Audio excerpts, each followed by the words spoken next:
It's 2026, a lot of games are visually impressive, a lot of games have crazy graphics, but sometimes it's just specific levels or areas in games that just look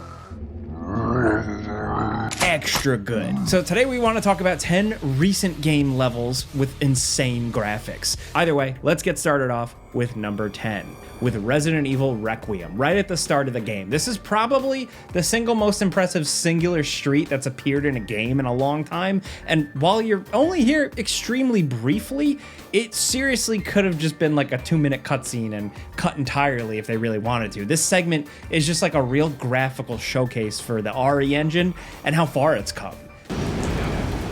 Of course.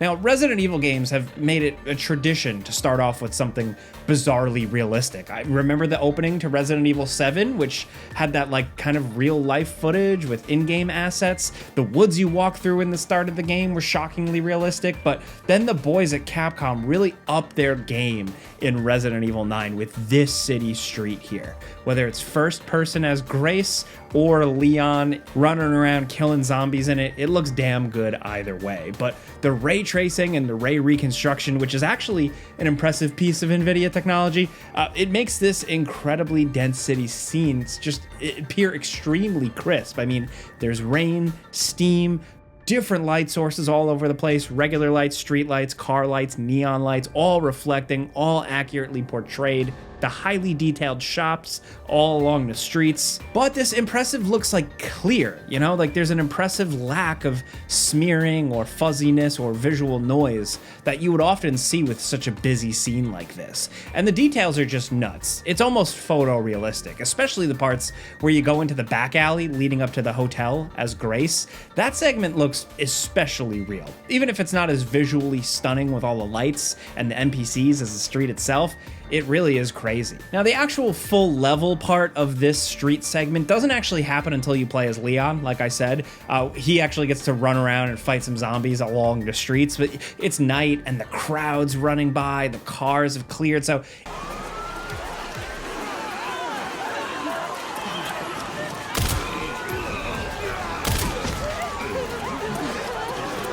it doesn't quite have that flair of Grace's walkthrough, but there's like more going on. There's more action, and it's still impressive, extremely impressive. The whole game does some really good stuff with lighting and shadows, and the main Rhodes Hill Clinic segment is filled with really good texture work, but nothing else in the game looks quite as good as that opening city street that you're on for like a minute.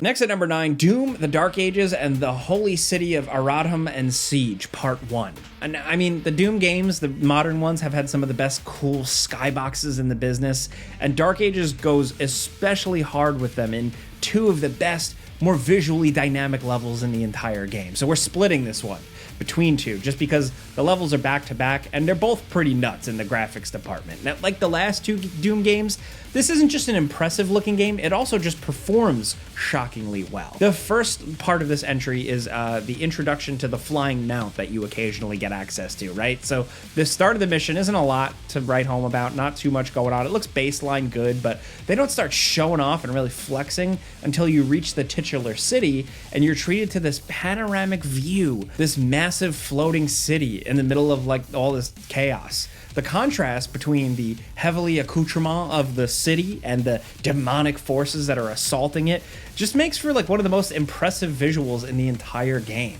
It's one hell of an intro for the flying mechanics.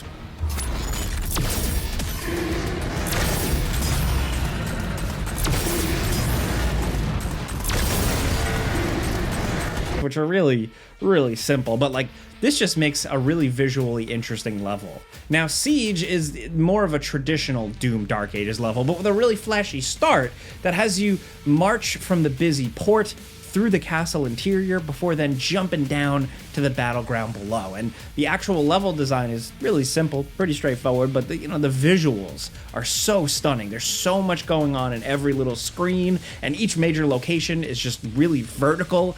It just makes you want to look up and see these towering structures surrounding you and just stop and watch all the destruction going on in the background.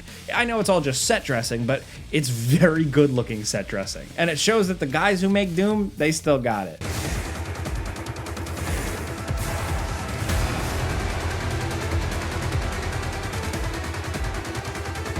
Next at number 8, let's talk about routine. Now, for a game that was announced way back in 2012, they managed to stay up to date with the times and release one of the more visually impressive games of 2025, even flew under the radar. Look, it doesn't have these massive environments or incredible animations or perfect photogrammetry generated mountains and rock formations, but what it does have is some incredibly stark and moody lighting and atmosphere, dedication to like stark, unflinching realism. It's a strange game because the environments are weird. They're kind of like a retro future version of a space base, but the way it's all been like rendered is almost uncanny in how realistic it can look at times. The texture work is excellent as the models and environment details that show up really portray this stark, abandoned place on the edge of the abyss. The best, most detailed location's gotta be the mall. It's the second major area you explore in the game, right? They managed to make it feel like you're exploring a dead future mall, despite the fact that it's a completely fictional location. Some of the common spaces here, they almost look like a place on Earth. But then you'll notice how artificial it all is, and then the illusion falls apart, you know?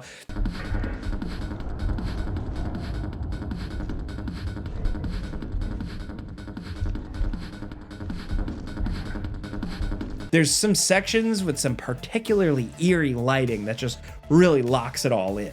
One thing this game does really well is gives you the impression that the station extends far past what you're exploring. Long corridors, bathed in pitch black darkness, extend way into the distance. It's like this existential kind of claustrophobic space that makes you feel really claustrophobic while also fearing open spaces. It's a phenomenon that you rarely see in games. It's the best part of the game, but like really, it captures the feel of exploring a place that you shouldn't be in. The retro 90s aesthetics really only add to the abandoned feeling of this place. It's just extremely well done. It's one of our favorite sci-fi horror environments in a minute.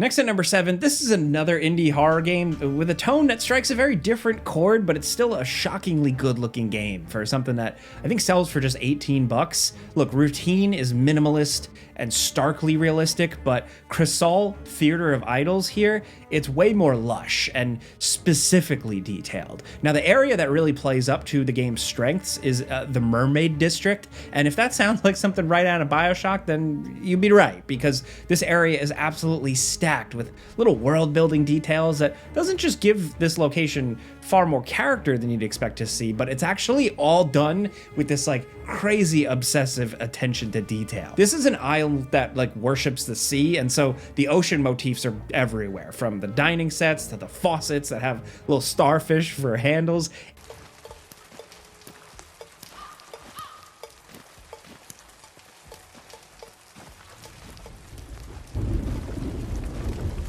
Every major location has its own signage with unique art and statues. All the tables have food and silverware, and the kitchen is fully stocked and immaculately detailed with like, it's gotta be like 99% custom made assets, because everything so closely adheres to the specific weird theme of this area. And it all looks incredible too. The fidelity on display here is beyond what I've seen from almost any other indie horror game. Most small games in this genre go for a retro look, but if Crisol is in any way retro, it's really only calling back as far as like Xbox 360, but it's operating at a way higher level, man. Just look at the way the smoke wafts out of a cigarette and actually pulls up on the ceiling, or how any of the blood effects look. This game is remarkably clean in like every aspect of the art and the animation. Look, it may not be all that terrifying, but it looks cool as hell.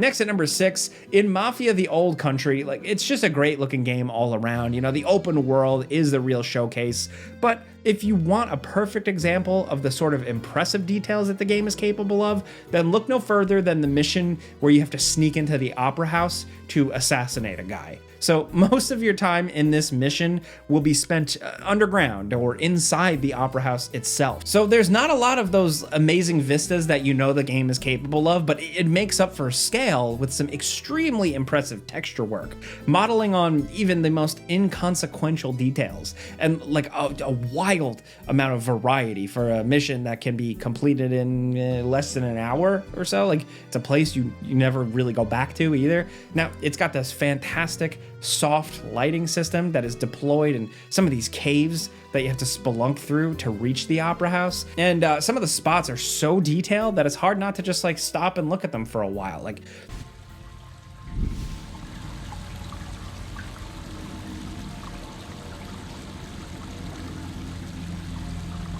the dripping water, the fidelity of the rock walls, the subtle lighting. It's just good looking stuff. It's some of the best looking stuff in the entire game. It's more underrated. The opera house itself also just looks excellent, and it's filled with all these cool period appropriate details. And then of course, when things fall to shit and the stage catches fire, that too is really well done. You got like crumbling structures, sandbags falling from the ceiling. It's a showstopper of a level.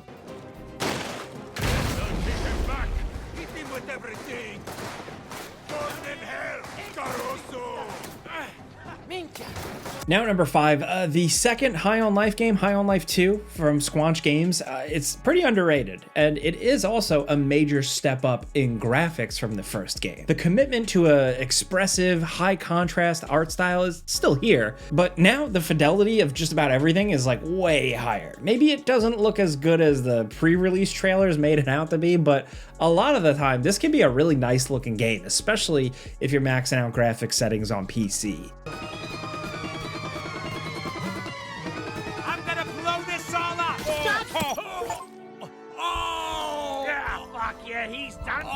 Now, while the game manages to look good throughout, it really peaks, I think, with this con mission.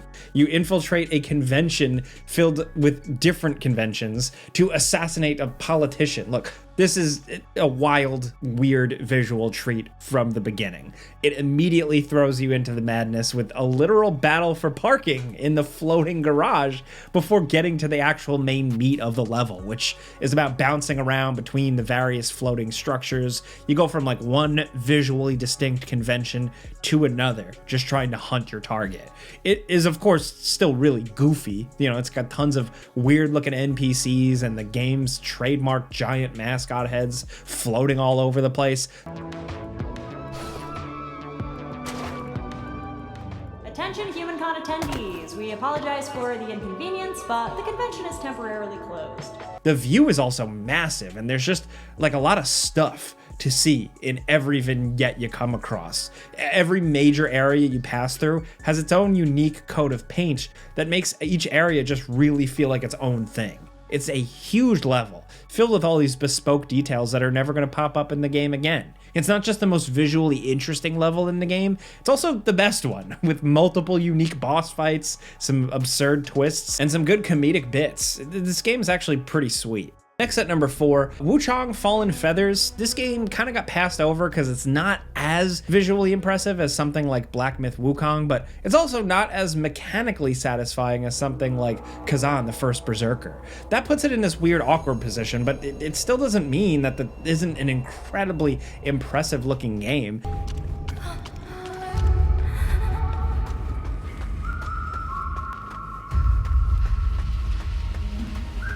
In some ways, it's actually better looking than Wukong, certainly in level design, and it's not sparing in visual flourish or detail either. The opening of the game is incredible. It shows some impressive mimicry of the natural world, but for us, I think the most insane graphics flex the game has is actually saved for the final area, the absolutely massive and grotesque bow capital.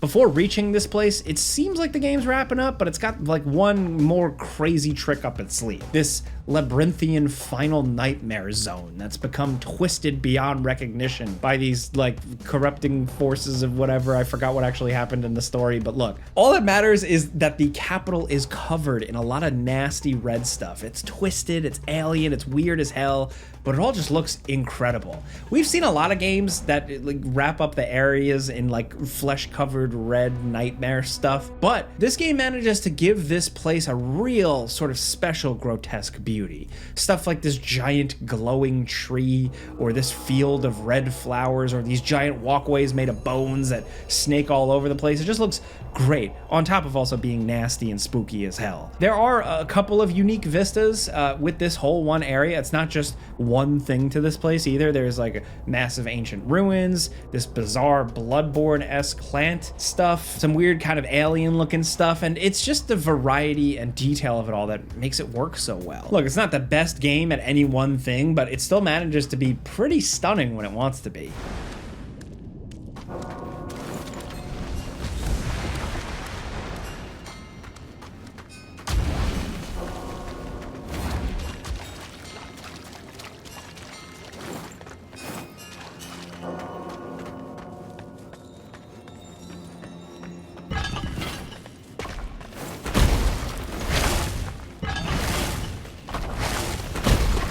Now at number 3, Battlefield 6 and Gibraltar. Look, the campaign isn't much to write home about, but it still manages to look very good at times. There are a lot of impressive moments of large-scale combat and destruction in the game, but I think, like, out of all of them, the most graphically insane, probably Gibraltar here. Right from the start, they are wowing you with an amphibious assault on the city with these rolling waves and chaos everywhere around you.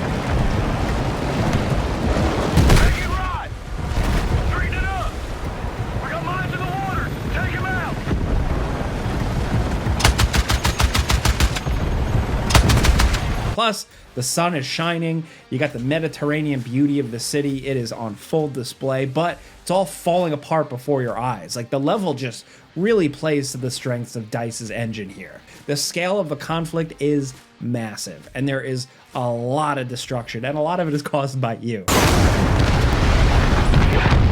got you! Let me work on that! We can't stop the bleeding!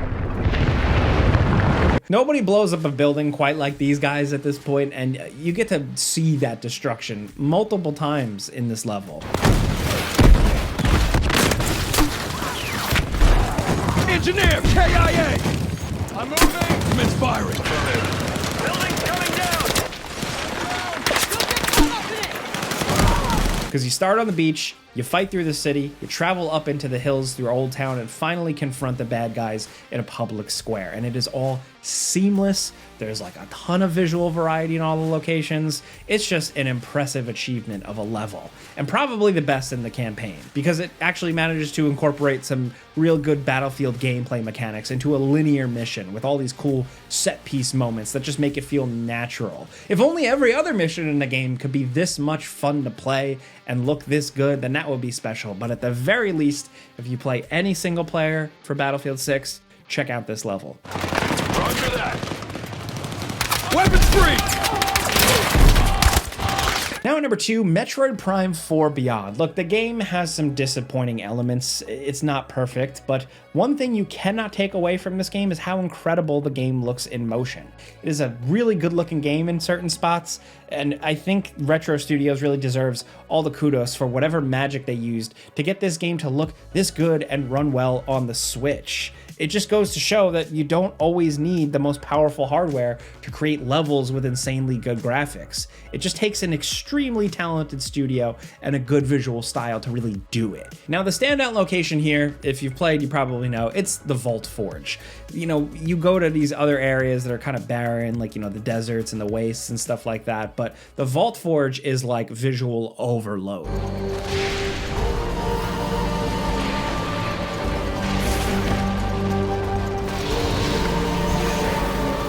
I don't think there's ever really been a place that looks quite like this in these games. It's this area split between 3 I guess, like cylindrical cyclopean towers. They're surrounded by a vast and endless rain and lightning storm. It's also kind of Returnal-like in its stark brutality of sci-fi design, but of course there are a lot of like little intimate details here too, as you'd expect from a Metroid Prime game. I mean, there's got to be stuff to scan with your visor, after all.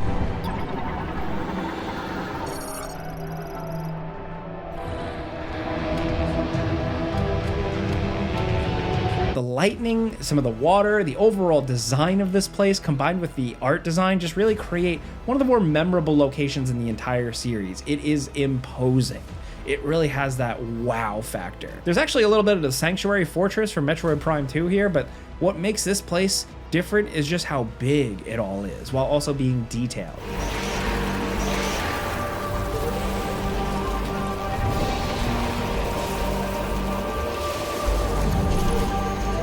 And now, down at number 1, you can't really talk about great-looking recent games without mentioning Crimson Desert. It's one of the most varied, detailed, and expansive open worlds we've seen in a long time. That's what makes this game so intriguing. For the most part, the main missions are pretty basic. That is, until you get to Chapter 6. And suddenly, things get way more interesting. This is the Castle Siege mission, and this is where the game finally reveals what it's really capable of after spending hours kind of doing some basic tasks in the starting town. Here, no more screwing around. Now it's a full-on invasion, and this is where the game really shows off what this engine can do. The scale of the operation here is massive, with the castle towering over the valley as you approach it from the hills, with this killer draw distance. Soldiers stand in formation, archers are firing, cannons are firing in volley.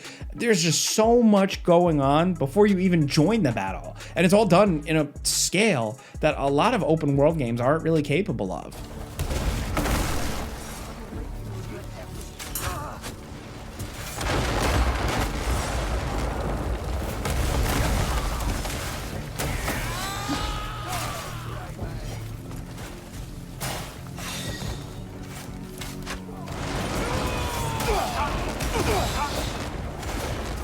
Look, I remember the war battles from Assassin's Creed Odyssey, and they were kind of just a few guys fighting in a field. The scale and the level of detail on display here is way bigger. The entire chapter just throws everything Crimson Desert can at you at once. Giant swarms of enemies, battling tanks in burning fields, firing cannons and knocking down guard towers. This is the sort of thing that I normally think is possible in like heavily scripted games, where most of the battle going on is smoke and mirrors, but this is a full-on open world game. These vast environments are just being rendered while this is all going on. It is extremely impressive, especially when the time of day changes.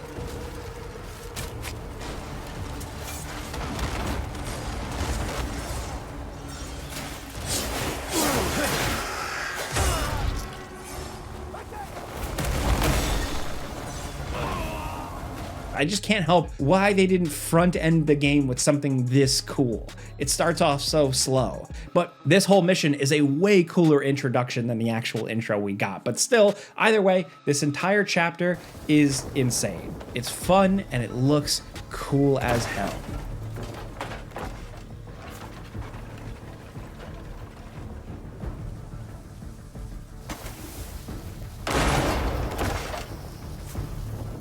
So those are 10 recent game areas and levels and sequences with just insane visuals and graphics. There are plenty of other examples out there. I can already think of a couple we didn't include on this list, so if you got any more, let us know in the comments. If you like this video and you like talking games with us every single day, clicking the like button's all you gotta do. It really helps us out. And if you're new, consider subscribing, maybe hitting that notification bell, because we put out new videos every single day.